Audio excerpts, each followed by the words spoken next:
احنا جبنا حاجه جديده وايه قلنا لهم بقى لازم ايه نوريها لكم.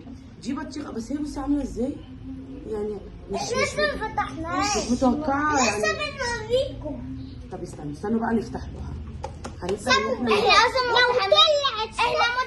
متحمسين. لو طلع لونها اصفر يعملوا لايك واشتراك، لو طلعت حمراء يعملوا يكتبوا كومنت. بص عايزه اقول لكم حاجه. انت عشان تبان معايا. احنا اول حاجه اصلا ما فتحناهاش ولا جربناها، احنا بنجربوها معاكم بس. طب ماشي يلا بينا، يلا هنفتح. يلا سموا الليل. بسم الله. استنوا هفتحها. ثانيه هتفتحها بعد كده توري.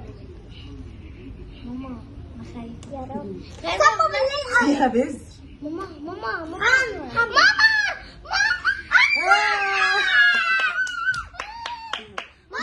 بطيخ عادي.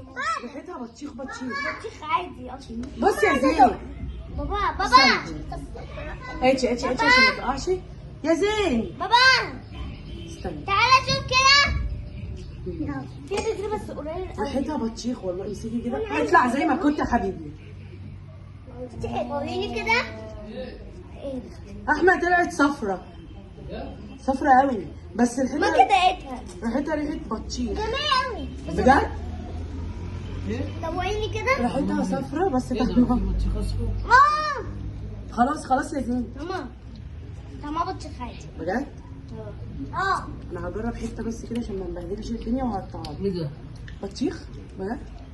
بطيخ انا عادي. بصراحه اول مره اعرف يا جماعه اللي فيه بطيخ اصفر وطعمه جميل، مش فاهم.